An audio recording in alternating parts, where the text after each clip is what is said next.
Well, hello there. This is Preacher Man Piper, Doc Hatfield, coming to you again with another story about my life. Someone asked me to tell you the story about the Y Church, so I thought I would give you that story here tonight. One time I was driving, going to meet a friend, and I wasn't in any hurry to get there, and so I was driving back roads instead of the interstate. I was driving back roads and stuff just so that I could see the countryside and visit the little towns as I'd go through them. And I was going down this one particular road, and all of a sudden I come to a Y in the road, uh, and in the center of that Y in the road was a little church. And I noticed that there was a sign on the door of the church, and so I pulled up there and got out and went and looked at the sign, and the sign said, "The church is closed." The preacher left, and then finally the people left. Well, then I got back in my car and I took the right side of that Y and drove for about 8 miles to come into this little community. And there was a gas station there. There was a little grocery store there, and there was a cafe. And so I went in the cafe, and this middle-aged lady come over and she said, "Can I help you?" And I said, "Yeah, a cup of coffee, please." And so she said, "All right." So she went to get me a cup of coffee. Man was sitting over on the stool at the counter, and I was reading my New Testament, and he turned and he said, "Sir," he said, "are you a preacher?" And I said, "Yes, sir, I am." He said, "I thought maybe you were." Well, she brought me the coffee and asked me if I'd like anything to eat. So I ordered something to eat, and she left to go get that. Well, didn't take long for that to come, and so I'm sitting there eating, and this man on the stool got up and said, "You mind if I sit with you?" And I said, "No, sir, go ahead, sit down right there." So he sat down and he said, "Which way did you come?" And I told him. He said, "Did you notice the little Y church? We call it the Y church because it's right in the middle of the Y." And I said, "Yeah, I did. I noticed that." And he said,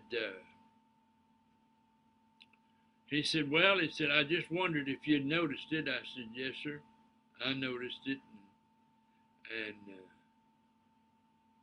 And so then uh, he he said to me, he said, "Well, can I tell you something, J.D.?" Now, as far as I knew at that moment, I had not told them who I was in any way, shape, or form. And yet he called me by my name. I didn't catch it at first. And I said, "Sure, what is it?" He said, "I believe you're supposed to hold a revival in that Y church." And I said, "Well," I said, "I'm on my way to meet a friend." I said, "I was just traveling back roads and everything." And he said, "Well, I really believe that you're supposed to hold a revival in that church." I said, "By the way, let me ask you something. How did you know my name?" And he got up and he turned and looked at me and he said, "Well, God told me." He said, "Excuse me for a minute," and he disappeared to the back. Now, both of these, the middle-aged waitress and him both, disappeared into the back. A few minutes later, this young waitress come out. She looked like she was about 18, maybe 20 at the most. And she came out and he said, and she said, "Sir, uh, where did you get that meal from?" I said, "Well," I said, you got a middle-aged waitress back there, and she brought me the coffee and then asked me if I wanted something to eat. And she brought me this to eat. Well, she goes in the back and she comes back out with the man in the back, with a man in the back, a different man, and he said, "Sir, we've never had a middle-aged waitress work here at this restaurant." That's why I don't know what to tell you. All I know is there was a man sitting at the counter, and he asked me if I was a preacher, and I told him I was. And at that time, the waitress said, "Hey, Harold, look here." And so he looked, and there was a ticket for my meal and my coffee and a $20 bill, and said, "Please pay for the preacher's meal with this." And he said, "Well, somebody was here because they paid for his meal." So after that, I went over to the gas station, and I went in there and I said, "Hey," I said, "anybody know anything about that church out there, the Y Church?" And she said, "Oh yeah, hang on just a minute." She called somebody out in the back, and he come out and he said, "Are you the preacher that's supposed to hold a revival there?" And I said, "I'm a preacher," but I said, "Nobody's asked me to hold a revival." And he said, "Well, I believe you're the man supposed to hold a revival." He said, "Hang on just a minute." And he reached up and got some keys and handed them to me. He said, "Here's some keys." And I said, "Well," I said, "let me ask you, do you have a motel around here of any kind?" He said, yeah, we got a motel." I said, "Okay." I said, "Where's it at?" And so they walked outside with me and pointed over to a house, and they said, "Right there. You go over there and tell that lady that you need a room." And I said, "Okay, I'll do that."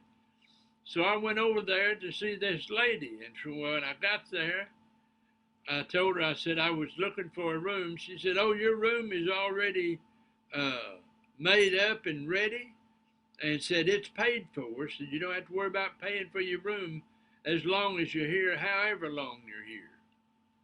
And I said, "Ma'am," she said, "well, you're the preacher that's going to hold the revival here."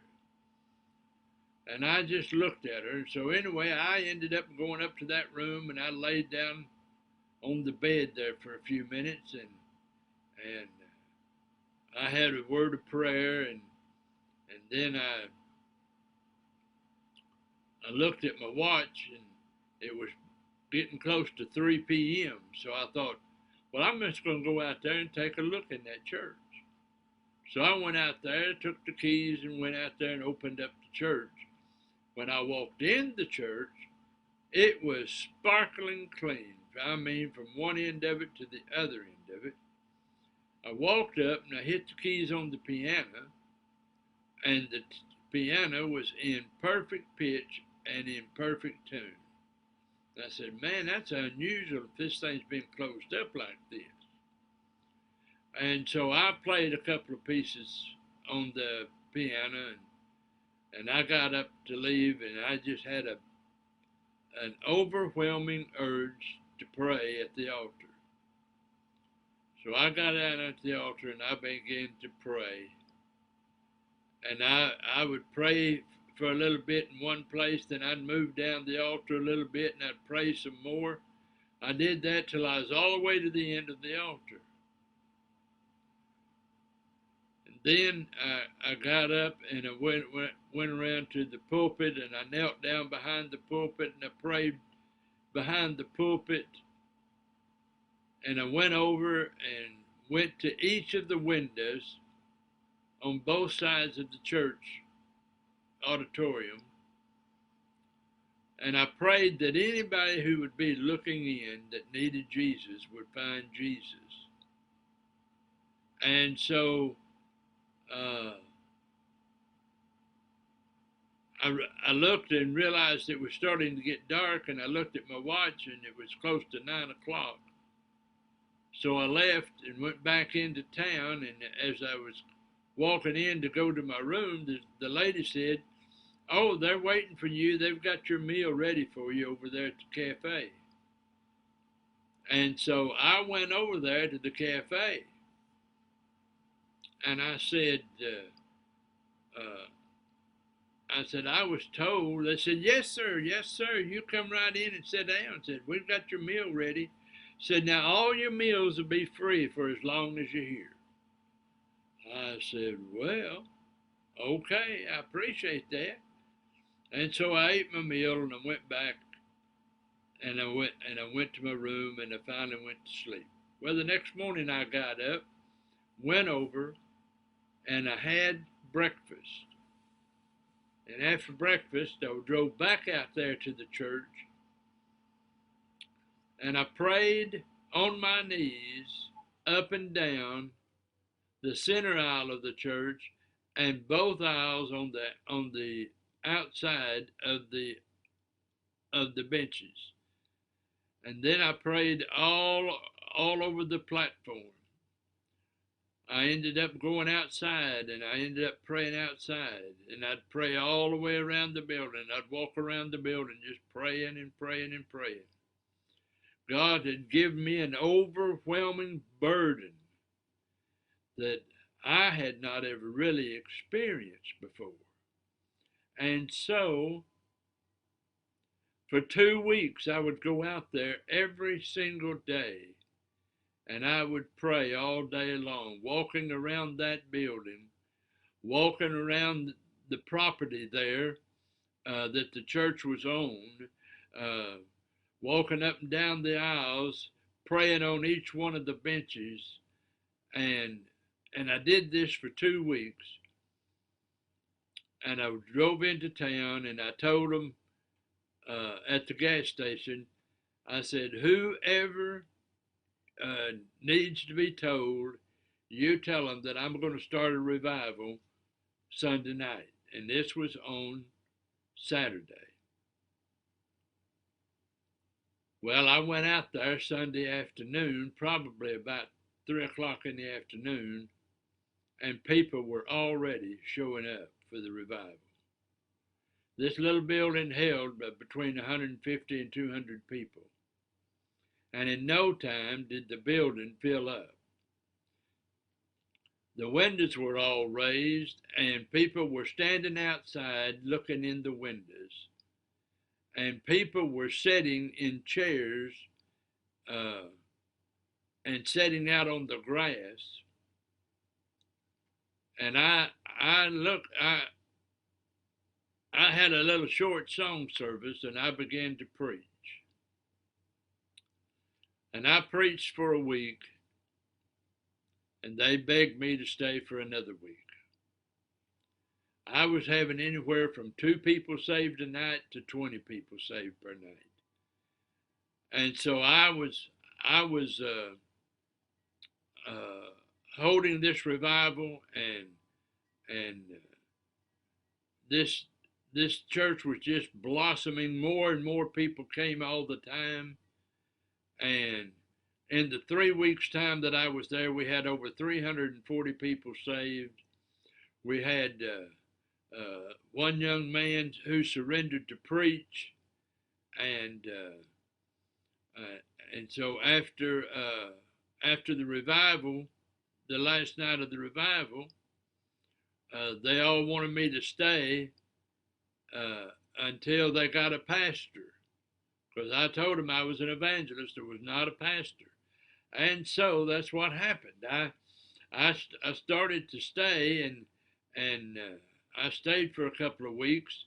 And this boy that was wanting to pastor, I was teaching him and talking with him and helping him. And finally I asked him, I said, would you, if they ask you, would you be the interim pastor here till they get a pastor? And he said, "Yes, sir, I would." So I talked to the church about it. They asked him if he would be the interim pastor, and so I left. Well, several months later, I heard that the church had called this boy full-time as pastor. And I heard how the church grew and grew and grew and grew, and they had to build a new sanctuary to hold all the people. Uh, and that's been some 40 something years ago when all of that happened. I've not heard about it since. I don't even know if I could find the place again now. But that's my story about the Y Church and about how that it really uh, blossomed within a 3 week time of over 300 people uh, coming and getting saved, joining that church, being baptized, and starting a church of over 300 in that 3 week period of time. Now, God's done that with me twice. He did that with me in Jamestown, Arkansas. And I'll tell that story another time. I want to just say thank you to all of the people who have subbed my channel. You just don't know how thrilled I am to have you as a subscriber to my channel. And I hope it'll be a blessing to you, and I hope you'll get something out of it. And I just want to tell you how much I appreciate each and every one of you. Now what I got to do is figure out how you know who the new people are that subscribe so I can start telling you who they are. But until then, may the good Lord bless you. May the good Lord shine his grace down upon you.